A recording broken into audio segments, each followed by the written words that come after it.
Good evening, humans. Tyrannosaurusmoth here, and tonight we're taking a look at the AEW Unmatched 8 Penta Oscuro figure from Jazwares. Let's do this.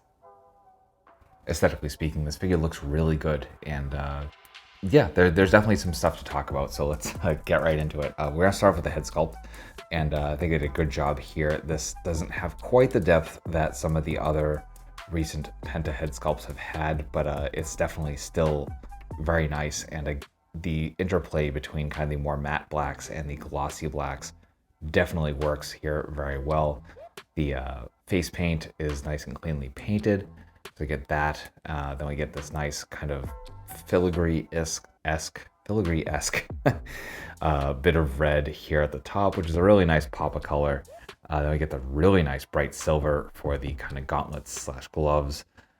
Really like that. I mean, you got the kind of buttons here at the cuffs of the coat, so that's very nice, very cleanly painted for the buckles here. But as with anything that Jazwares has done where it's been kind of the entrance gear or a suit or something like that, we get the articulation built in, and that definitely kind of cuts up the silhouette a little bit, especially here with this rotation, because I mean, if you move that at all, which it doesn't really move. We'll get into that in a couple of sections. But yeah, it's just kind of there, and it's a thing. But other than that, like, the sculpt is definitely nice with the way they did the folds and kind of the just natural drapery of the jacket itself. And then we get the boots. So we've seen this before. Actually, I don't think we have. Never mind. I'm sorry. I think this is a new sculpt. But it actually does look nice, and no paint or anything like that until we get to the soles of the boots, and very nice bright white going on there. So definitely overall a good looking figure. Very basic on the accessories here, but considering all the new sculpt, that is understandable. So getting into it, so I guess for hands, right out of the box, we do get our grips. As you can see, lots of new sculpt, especially with the gloves. And then we get a pair of the Cero Miedo gestures, again, with the armor and that nice bright silver paint. So awesome that they included it for both hands. And then finally, we get the shovel that he uses in the entrance for this version of his character. Nicely done, just kind of the kind of reddish brown handle, very basic, and then some shading going on here at the kind of head of the shovel itself. So that will do it for accessories. Articulation balance here are unfortunately severely limited due to the form factor. However, there is some stuff to talk about here. So, getting into it, for the head, we are definitely on a ball hinge, but because of the mask, like, we're not getting any up, barely getting any down. So there is that. We don't really get any tilt. There's a little bit, but yeah, not really. And then we get some rotation. Come to the arms, we are hinge and swivel. We do get into a full T, which is very, very nice, especially considering the sculpt here at the top of the jacket. Then we get bicep swivel, double jointed elbows coming all the way in half. Hand is like popping out here, pardon me.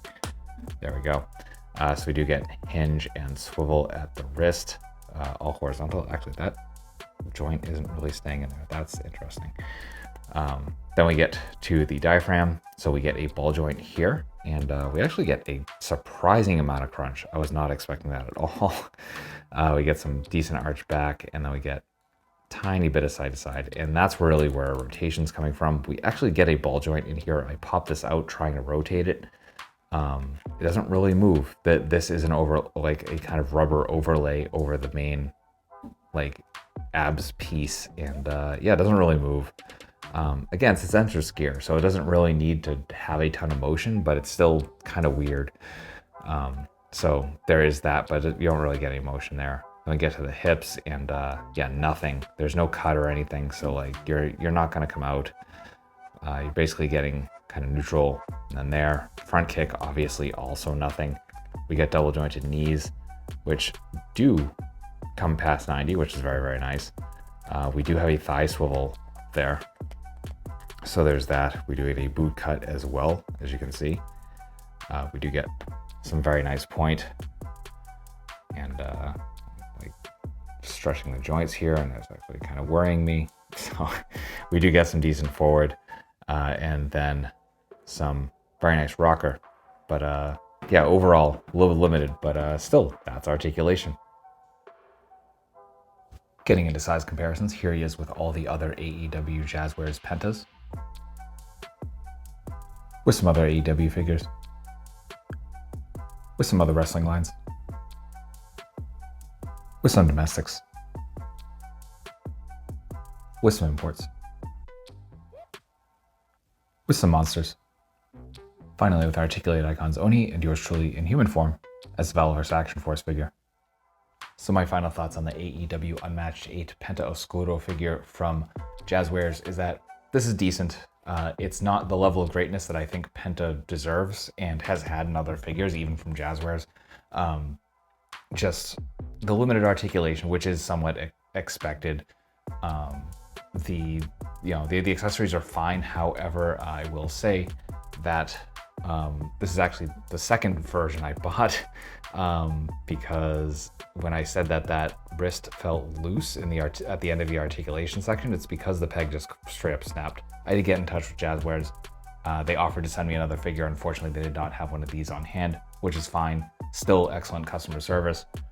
But I happened to luck out, and one of my local Targets had this on the shelf, so I snatched that up. I'm just gonna be a lot more careful with this one, but worth keeping in mind. I don't know if that's a QC issue across this wave or what, but speaking of this wave, it is showing up on pegs and shelves in both Walmarts and Targets as I record this video, and probably as it goes up at the end of this week.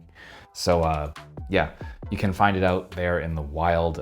Online, unfortunately, you're just stuck with Ringside, so I'll have that link in the description below if you are interested in picking that up through those means. So yeah, all that being said, I hope you found this review informative and somewhat entertaining, and if you did, hope to see you back, because I do multiple reviews a week of action figures related to tokusatsu, dinosaurs, monsters, pro wrestling, and more. If any of that appeals to you, come on back. Let's talk some very nice plastic, skate the world for a while, and just vibe, I guess. So at the end of the day, I really just hope you're well. I hope that all of your toy dreams come true, and most importantly, I hope that you and yours stay weird, simians.